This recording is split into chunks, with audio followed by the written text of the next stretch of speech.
If I say the words third world country, what image comes to mind? Most likely something out of a World Vision commercial. Starving children, ramshackle villages of corrugated metal huts, dirty water, disease, corruption, human rights abuses, and war. Now, what about a first world country? Well, if you're watching this video right now, odds are you live in one of those, wealthy, industrially developed, and democratic. And finally, what do you think of when I say second world country? If you've just drawn an enormous blank, you're not alone. While the terms first world and third world are part of our everyday vocabulary, the second world that should logically complete the trio almost never comes up. Nor, for that matter, do the definitions of first world and third world, the terms largely being used as convenient but vague stand-ins for rich countries and poor countries. So, what is the second world anyway? What actually makes a country first world or third world? And who came up with this classification system anyway? Well, let's find out, shall we? While today the terms first world and third world are largely used to rank countries economically, originally these terms had nothing to do with economics and were instead entirely political categories. The term third world first appeared in a 1952 article in L'Observateur magazine by French anthropologist Alfred Sauvé. Sauvé grouped the world's nations according to their political alignment, with the first world comprising the Western capitalist states like the US and her allies in North America and Western Europe. The second world, by contrast, comprised the communist-aligned nations such as the Soviet Union, the Eastern Bloc, China, North Korea, Vietnam, and Cuba. Finally, the third world encompassed all the remaining nations who are unaligned with either East or West, an enormous bloc which included nearly all the nations of Africa, Latin America, Southeast Asia, and Oceania. In drawing these distinctions, Sauvé made a direct connection between the Third World and the Third Estate of the French Revolution, that is, the common people who opposed the monarchy or First Estate and the clergy or Second Estate. Just like the Third Estate, Sauvé wrote, "The Third World is ignored, exploited, and despised like the Third Estate and also wants to be something." As many of these non-aligned nations tended to be poorer, often post-colonial states, the term Third World gradually lost its political meaning and instead became a byword for economic underdevelopment and political instability. This became especially true following the collapse of the Soviet Union in 1991, which rendered the term Second World and the very notion of global political alignment along East-West lines largely obsolete. Even during the Cold War itself, the designation of Third World status to nations was arbitrary at best. In the 1980s, economist Peter Barr pointed out that the wide variety of economies and political alignments lumped into the Third World category made the term of dubious utility. Indeed, the only strong commonality he could find between the nations of the so-called Third World was that their governments demanded and received US economic aid. And as historian B.R. Tomlinson pointed out in his 2003 essay, What Was the Third World? Quote, "Although the phrase was widely used, it was never clear whether it was a clear category of analysis or simply a convenient and rather vague label for an imprecise collection of states in the second half of the 20th century and some of the common problems that they faced." End quote. Due to this complete shift in the meanings of these terms, many of the original three worlds groupings can seem downright bizarre today. For example, during the Cold War, several Western European nations such as Ireland, Finland, Austria, Sweden, and Switzerland remained neutral and did not join NATO, which according to Alfred Sauvé's original definitions would technically have made them part of the Third World. Similarly, several African nations that are currently classified as Third World, such as Western Sahara, South Africa, Namibia, Angola, and Mozambique, were for many years included in the First World because they were either allied with the West or run as colonies of First World nations such as Spain and Portugal. On a side note, Angola and Mozambique actually became part of the Second World in 1975 when they overthrew their colonial governments and embraced communism.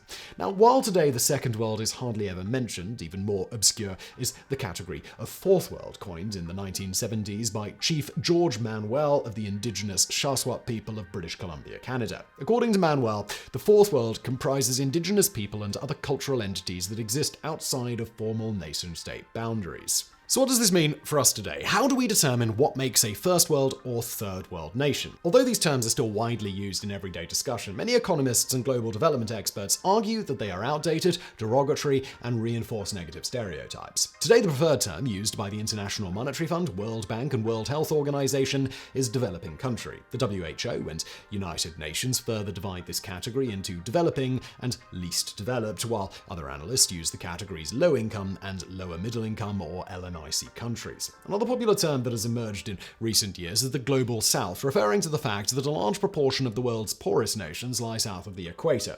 However, this term is not 100% accurate, for several poor nations like Haiti lie north of the equator, while several wealthy developed nations like Australia and New Zealand lie south of it. But while such terms are intended to be less politically charged and judgmental than the old three worlds categories, some experts still see them as problematic. A social psychologist, Shoes Kessie of the University of Cape Town in South Africa, argues, "I dislike the term developing world because it assumes a hierarchy between countries. It paints a picture of Western societies as ideal, but there are many social problems in these societies as well. It also perpetuates stereotypes about people who come from the so-called developing world as backward, lazy, ignorant, irresponsible. In my view, the developing relationship in many ways replaces the colonizer-colonized relationship. The idea of development is a way for rich countries to control and exploit the poor. You can see this through the development industry, where billions of dollars are spent but very little gets achieved. Come to think of it, actually, I hate the term."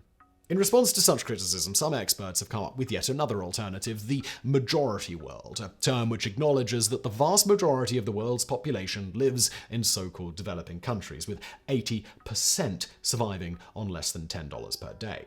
Yet, in spite of such debates over terminology, the general consensus among global development agencies is that developing or third world countries are those which suffer from the following: high poverty and income inequality, high child mortality, low economic and educational development, and low consumption of their own natural resources, making them vulnerable to exploitation by large corporations in developed nations. The Education Index, along with life expectancy and gross national income, or GNI per capita, are used by the World Trade Organization and United Nations to calculate the Human Development Index, or HDI, which is measured on a scale of 0 to 1. According to this measure, the fifth least developed countries on Earth are Mozambique with a score of 0.456, Burkina Faso and Sierra Leone at 0.452, Mali at 0.434, and Burundi at 0.433. Looking at gross national income per capita alone, the five poorest countries in the world are Malawi at $995 per person, the Democratic Republic of Congo at $978 per person, Central African Republic at $972, South Sudan at $884, and Burundi